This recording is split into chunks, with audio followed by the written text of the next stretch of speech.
But yeah, usually I prefer that we have all the implementers here who can actually do stuff. So I don't have any updates.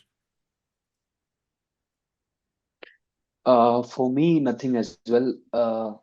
I mean, there are some updates. I removed total difficulty and uh, pegged the value of difficulty to 0. And I was looking through the block RLPs. Right now, for somehow from Nethermind, I am getting duplicates dummy blocks. So I am fixing that. So that's What do you why mean so by many in so duplicate? many cases this is. Do we the duplicate I that mean, I your can child and see. parent are the same? Sorry, can you repeat it, please? What do you mean by duplicate blocks? Do you mean that it tries to recreate some blocks that already exist in the chain? Yes, yes, yes. So if I compare the outputs, I can see that for block number 0, sorry, not 0. Let me see. I can see blocks should start from 13 and should go 14. So there are blocks for 13, but there are other blocks which has numbers like 1, 2, 3 that should not be there. No, yeah. Have you been testing against the test suite if you have been getting more tests to pass, or is the duplicate block now kind of causing all of them to fail again? Right now, yeah, duplicates block causing most of the test fail. But before that, I have reduced the failing test significantly, like 20 or 21 from 83 to it was 60, sorry, 72. Yeah. Yeah, and for RLP, I need some help. Do you know how do I get exact RLP? I mean, uh, whole decoded RLP for a block while, let's say, debugging?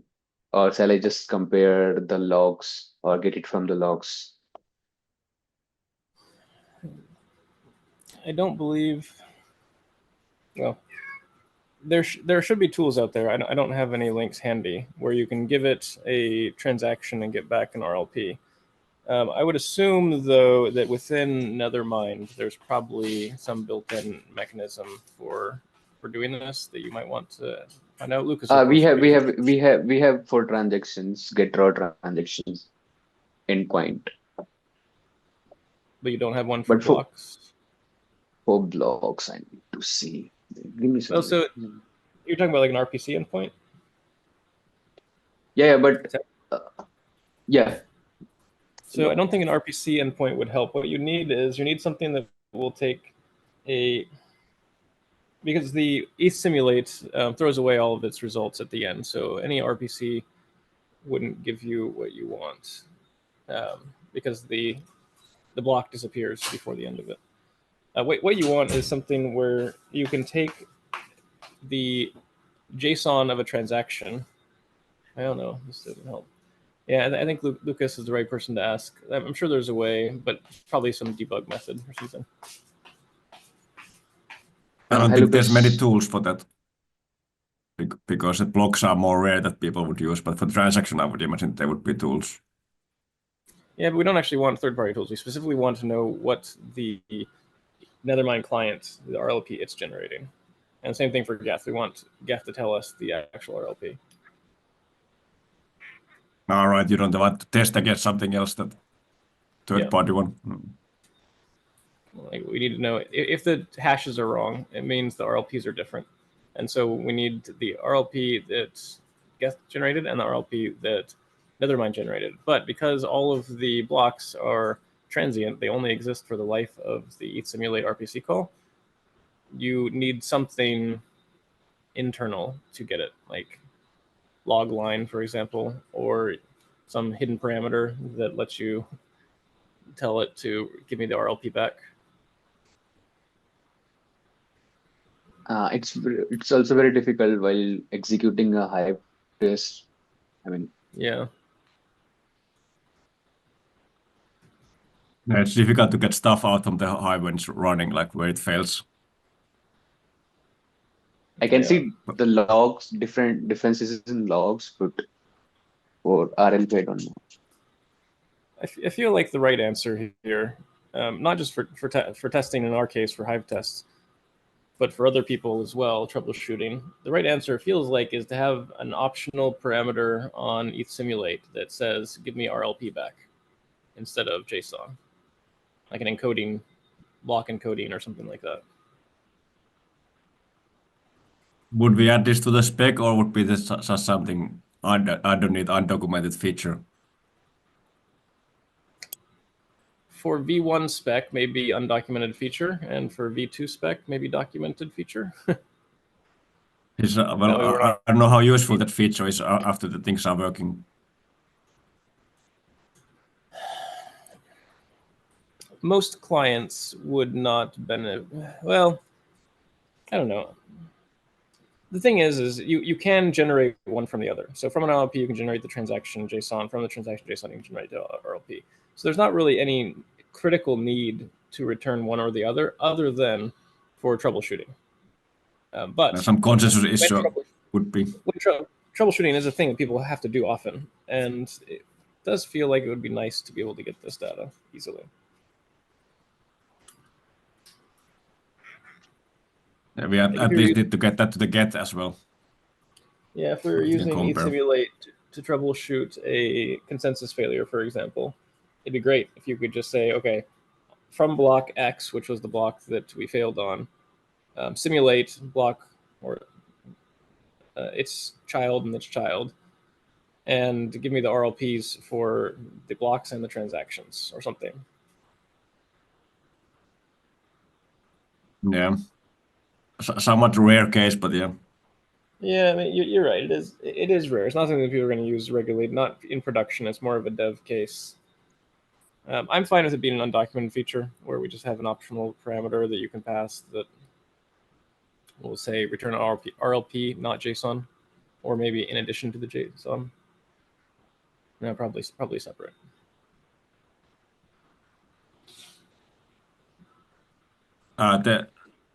In the spec, the tests are not up to date, but in the Hive, we have the test suite where they are up to date. But even then, when we are comparing, we don't have many that kind of absolute tests. They are mostly comparing the clients to each other. So it might be in some case that the get is wrong, for example, and then we need to, if that is found, then we need to kind of figure out what to do. Yeah, so to expand on that a little bit, Gabriel, the Hive test suite is what we're using, the Hive tests, and those are updated and modified regularly. But if you get a different result from the test, let us know in Telegram or in this meeting so we can evaluate whether your client's wrong or gets wrong, or the tests are wrong. Because the test right now, the result of the test is literally just whatever Geth returns, which may not be right. And we found several situations where Geth was wrong and we had to change the tests. So you can use a test. If you see a difference, do a quick check over your code to see if it's obviously the bug is yours. But if you feel uncertain, like you feel like your code is right and the tests are wrong, that's very reasonable. So just share it with us, let us know, and we can investigate and decide who's right. Okay. Are you, Gabriel, are you in the Telegram group? Yeah, no, sorry. Could you please add me or send me the Telegram group channel? Yep. And for the Hive test, is it that particular branch or in the main? I don't know. Claire, do you know where the Hive test lives? Is it a branch? It's a branch. I don't think it's. Can share it as well. Thank you very much. We're just adding ETH Simulate to Bezel as well, so that will definitely help.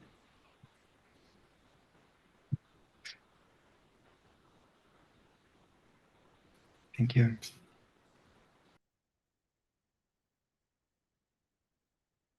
Do we have anything else? Sina is not around. So I don't know what Sina is.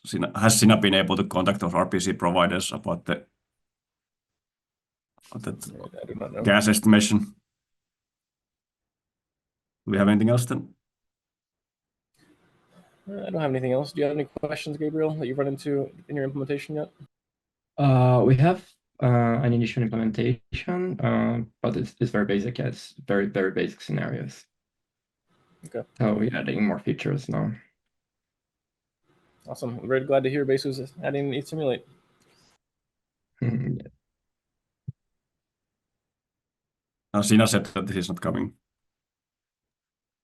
I'll probably have more questions as soon as I get deeper into the implementation. Yep. Feel free to ask in Telegram or we're here. Thank you. Out of curiosity, why do we have a Telegram channel instead of just using a channel in the ETH R&D Discord server? Does anyone know? I think remember. initially Nethermind wanted it to be in the Telegram. That's what we have is sticking to. I see. I don't know if the Nethermind uses Telegram in general or not. Or used to use. We use Telegram. We can use something different if needed. It's not that big. We don't. If we had a lot of dialogue in the channel, then I would probably lobby to move to a better chat client that doesn't suck. But and we don't actually talk about that much in chat. It's usually just little issues here or there. So not worth moving. Just curious. I was mentioned on some discussion. But I joined late, so not sure if I can help with something. Something persistent or something about RLP. Yeah. So you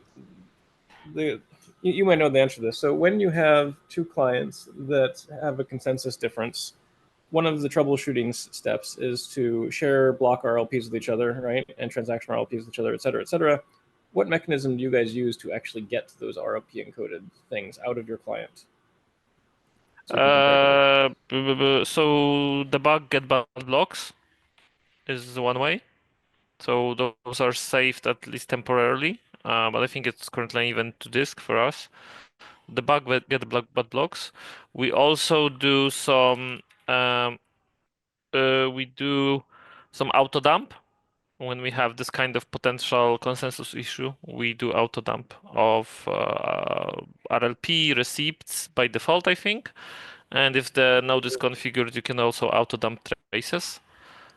This is those are dumped to like a log file or something on disk. No, a temporary file on disk. Like we create new temporary file, we log that the file we dumped to, so it's a temp file. Because I see. Because we don't want to clutter logs with it, so we just log that we dump to the temp file, and and generally, if it's not an RLP problem or something, we generally use traces to compare what's going on in consensus issue.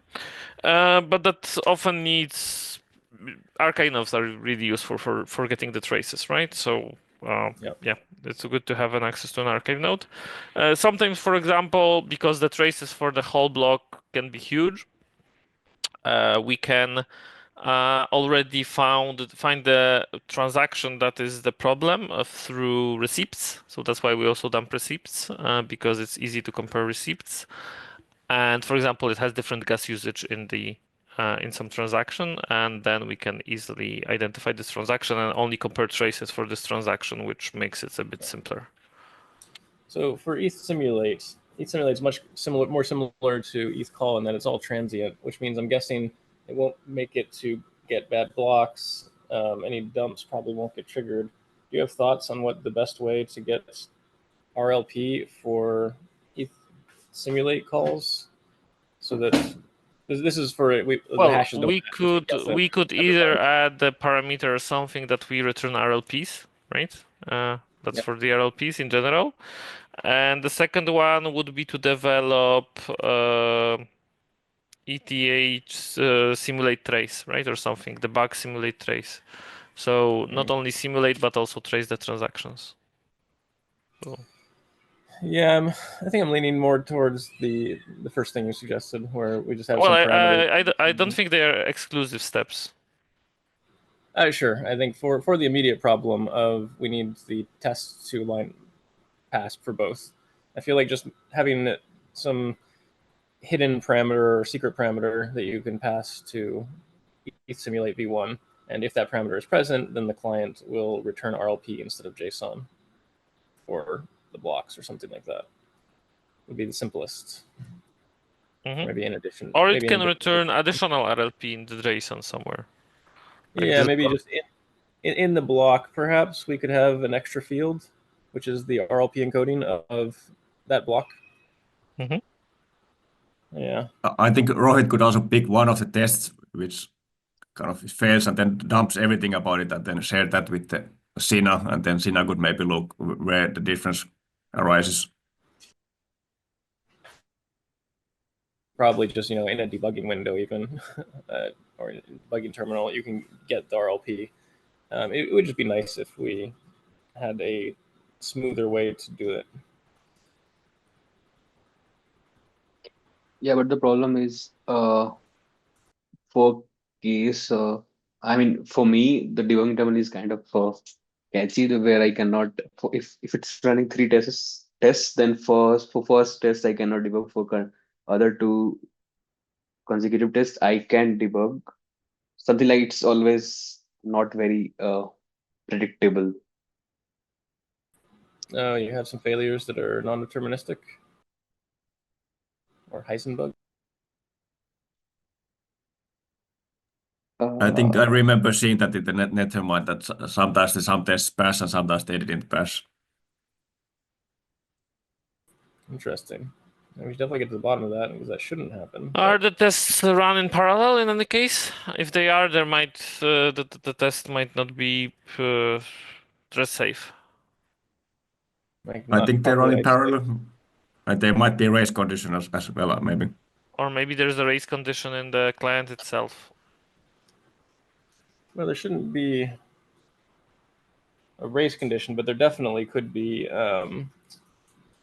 Like there's incorrect isolation between the tests. yeah, exactly. Like a shared state or something between the tests Yeah. that breaks it. Or between the calls even, right? In the Yeah. client. Or two ETH simulates are, which would definitely be something you want the test to catch, because in production you're going to have many people calling ETH simulate at the same time, and you definitely don't want them sharing state. Exactly. So that's something to double check if we are not sharing state. I think we shouldn't, but yeah, I'm pretty sure we aren't unless we broke something recently. But I'm pretty sure we aren't because that's one of the like easiest mistake, and we are looking for. Yeah. Well, can Rohit produce some output of the immediate output and then give that to Sina? And with that, we could kind of maybe figure it out where the problems are. For those cases where you can kind of deterministically define that this goes wrong. okay. Yeah, but the question is, how do I get the output during the execution of a Hive test? Can you get it to the node to print out stuff? I don't know how it would be easiest to do. Or Yeah, you could just modify the RPC so it returns that stuff. Or you recreate the Okay, Hive test sure. somewhere else as well. That's also one case. I think the short answer is there's no cross-client uniform way to do what you're wanting. You'll probably have to ask someone on the Nethermind team who has troubleshooted similar problems before with Hive and figure out how people do it in Nethermind specifically. Mm-hmm. And I guess for the traces, there's no standardized method to kind of show those either. But I guess Oh, you can there just are, post the block RRP, then you could right away see which hash is different, I guess.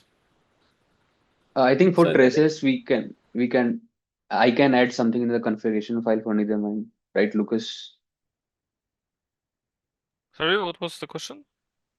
To enable tracing, I just need to modify the configuration file that What executes kind the of Nethermind tracing? client. What kind of tracing? Tracing the transaction in the EVM or tracing in terms of logs being Logs. trace value? So yeah, logs it's only configuration, but if you want tracing transaction, you need to attach a tracer to execution. So there are gef and parity like traces, right? Because it's about something different. So Depends what you. And for ETH simulate though, we don't have any sort of tracing ability. At least Yeah, but we not can for- like add it programmatically temporarily, right? Oh, I should say, yeah. There's copy the kind of how it works in the trace calls. Got it. It's fairly simple to do. Okay.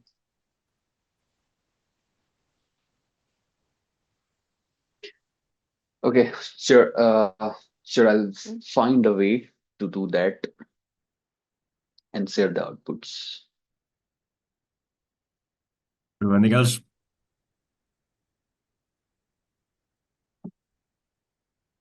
With the gas estimation stuff, I would wait back to hear from Sina. If he has any comments. Yeah. I agree.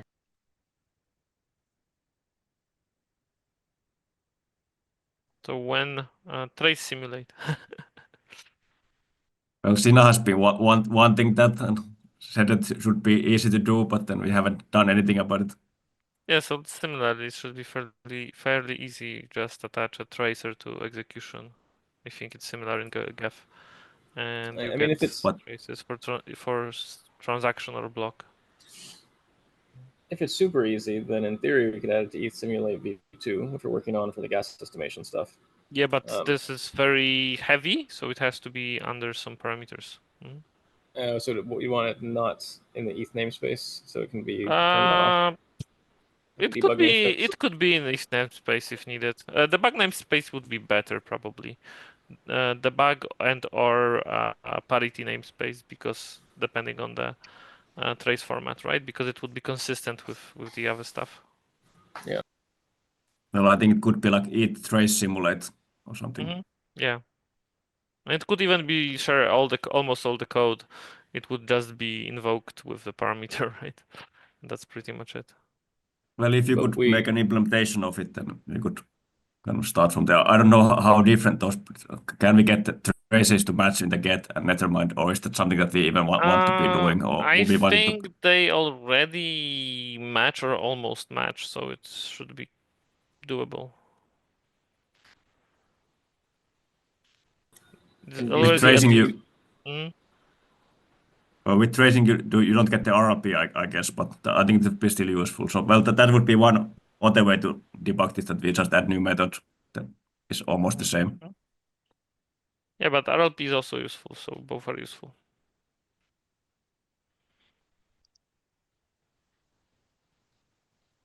And we specifically don't want it to be ETH simulate v2 or ETH simulate v3 because operators, like it just has a parameter on those because node operators want the ability to disable specific methods. Is that right? Might be, yeah, it might be, yeah, Okay. because it will be a lot heavier, so maybe Yeah. people I would would. imagine it's a lot heavier and it's not gas accounted properly. No, it's either. memory mostly, and just a sheer number of data being transferred, because traces can be very big. Yeah, I would also think it should be a different method. It's clearly different. The bug trace simulate is fine. I guess is it the tracing stuff is in the debug namespace, so I think it would fit there. It's in the debug for the gef-like tracing, and in trace for parity-like, which parity-like is, I think, supported by all clients except gef. Not sure about Bezu, but I think too. I know that Erigon and Ref definitely support parity-like tracing. Is there any preference which one it should be?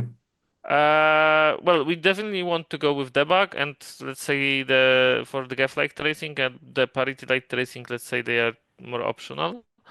But there are some advantages to them because they are generally lighter than gef traces. Like the data is smaller. Like they can be order of magnitude smaller in terms of data. I think we would prefer the heavier options here if it's just used for debugging and it's not planned to be used for users.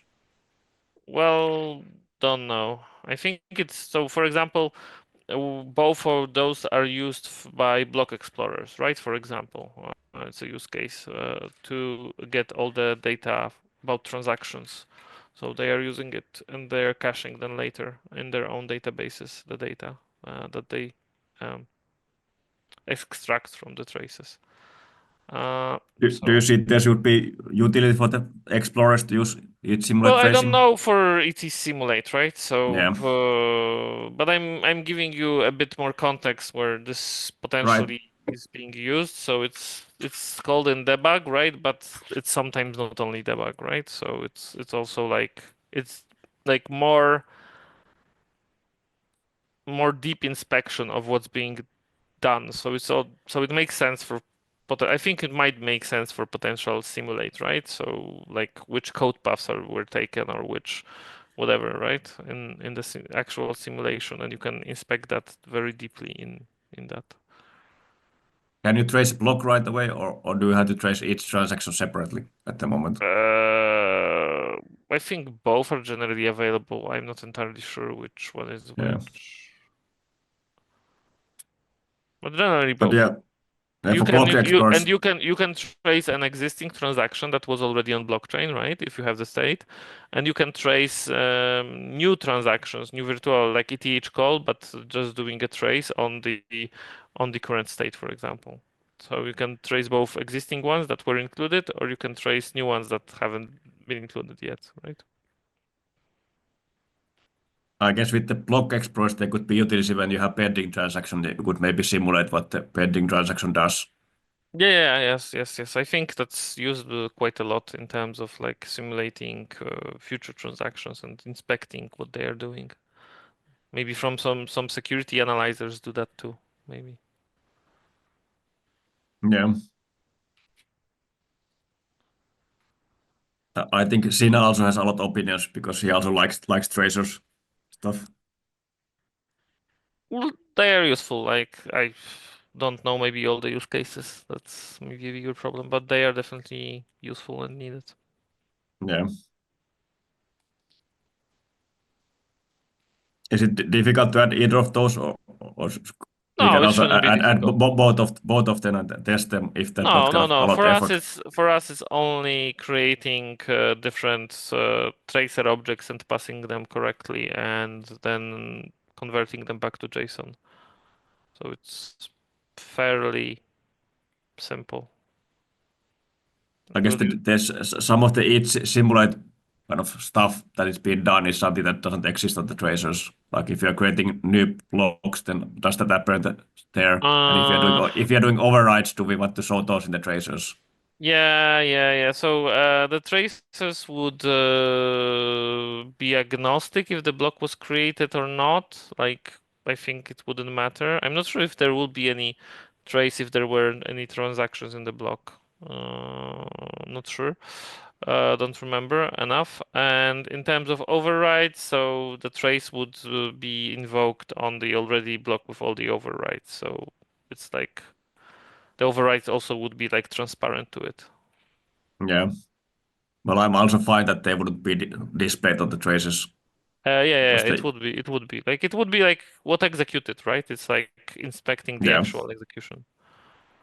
And if the overrides something, yeah, that would be in the traces because that was what was being executed. I think the only thing I would change is along with tracing the transactions, I'd also like to trace the block, in particular, getting the state root between each transaction for the block. As you Uh, would be nice. If that you're doing it is possible. That is possible. Not sure if there would be any potential negatives, for example, from performance reasons. Well, it would be even you have to harder on recalculate. performance. Hmm. Yeah, you'd have to recalculate the hash, the state roots and receipts roots between each Yes. transaction. I think right now you guys only recalculate at the end of the block, right? Yes. So there's additional work that would Yeah. end up with, right? But it's not something that is not doable.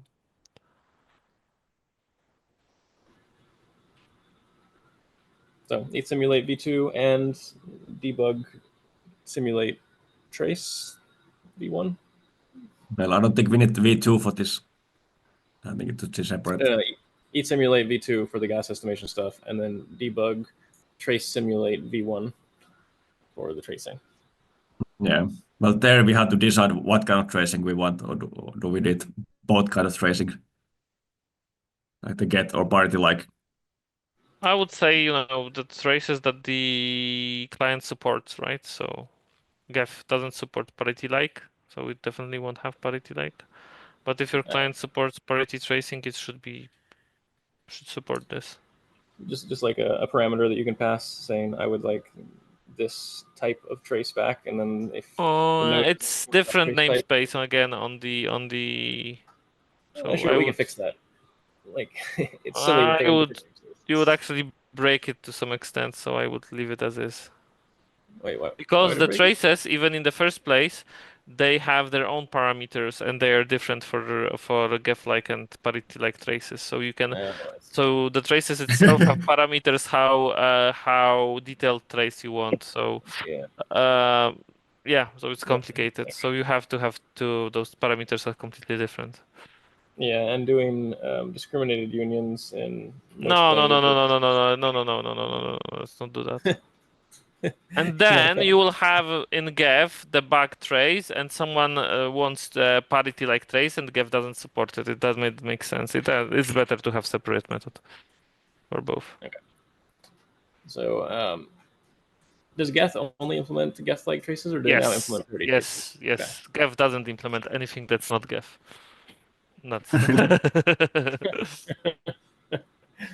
Gef is rest of the world agnostic, right? So we don't care what everybody else is working on. Yes, We're just do our thing.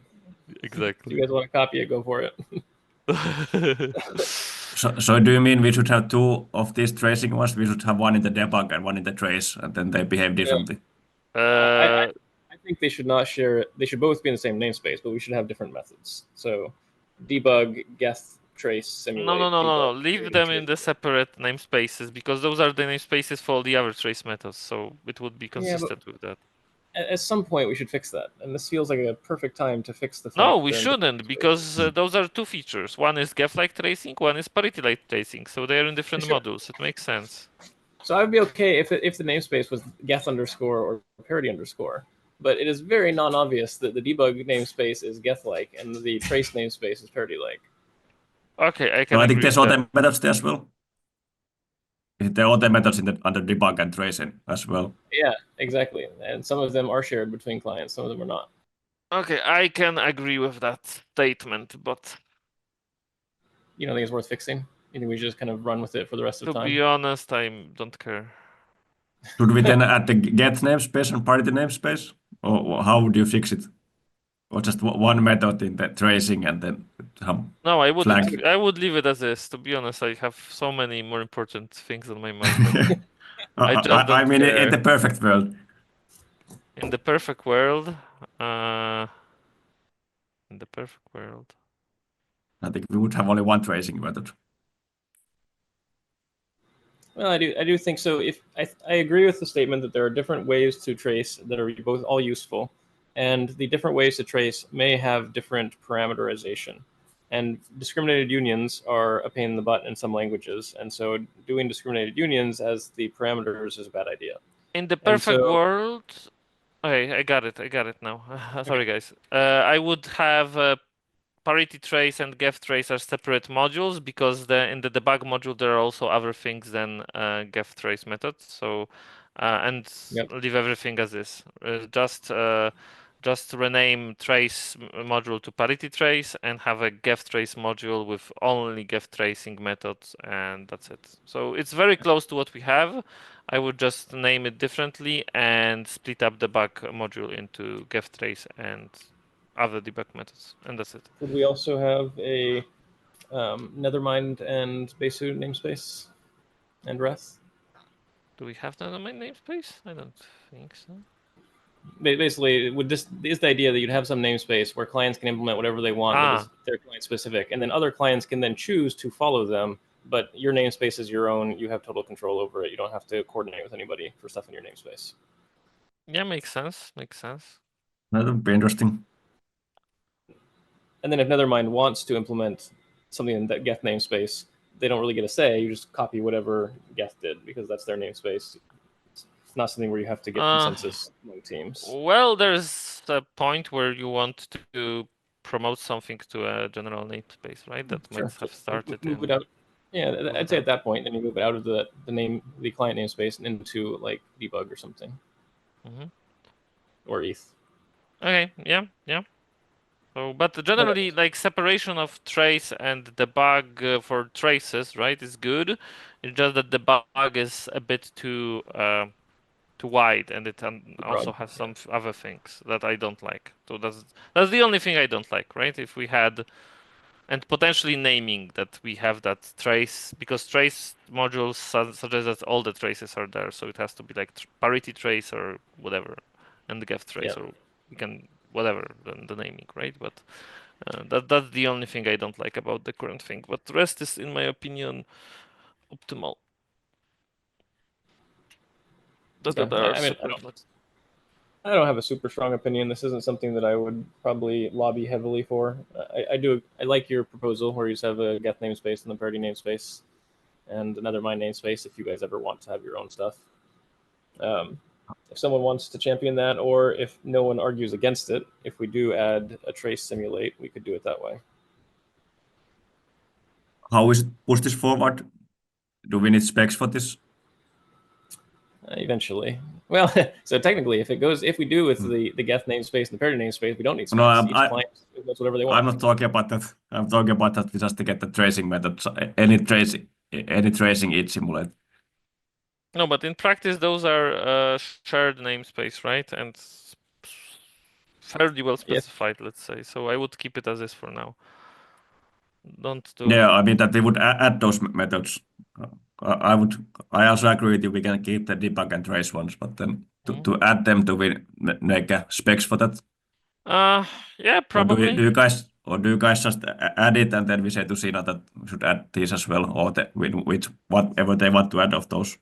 Yeah, we can add it and derive specs from the from the implementations.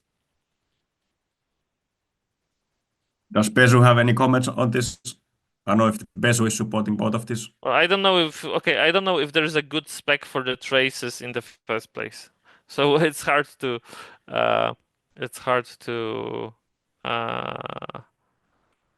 get spec for this, because this would be the same, just like wrapped in the ETH simulate block structure, let's say, and that's it. That would be the only difference. I guess there's no specs for this at all in the way they have been just copied. So if we try to make a specs, then we probably quite difficult to kind of find how they work. And traces are extremely complicated inside. So trying to spec out so we can spec out the outside structure that we are adding, but specking out inside of the traces, I wouldn't even try to do that. I guess this worked in a way that the Get and Parity made their own traces, and then everyone just copied those, just looking from the code. Yeah. Yes, that's exactly how it went. Should we follow the same process or do something else? And maybe like I said, this time maybe Nethermind adds them. And we can specify the outside object. So we have blocks, right? And block traces are a black box for us, but we can specify how we return those block traces. If you follow me. Yeah. Okay. That's the only thing we could specify. I wouldn't go into the details of the traces because that's. Yeah. We won't finish this year. Are there any input fields that we also need to add? Or is it that the input fields I would take the input fields same as we do on the other tracing methods. So there are something called Geth options and parity trace options, I think, or something that are options. Yeah. Do you guys want to create? There is one parameter. Yeah. Do you guys want to make an implementation of either of those, and then we could go from there? Yeah, we can. Oh. Sounds good. Then then I guess we need to. I would imagine that it's hard to get both of those methods to match on all the other clients as well. So, but maybe we should Not sure. prioritize getting the each simulate to match and then see what we do with those other methods. We did have some issues on some formatting, etc., but we are trying to align with especially Gef outputs, but also maybe it would be good to align on other outputs. So yeah. Well, the party doesn't exist anymore, so there's no one who controls what that looks like. Yeah. It's kind of guessing work what it should be then. I guess you don't have anything else. No. Not me. Okay, talk to you next week or in the chat. Yeah. Bye. Yep. Bye. See you later.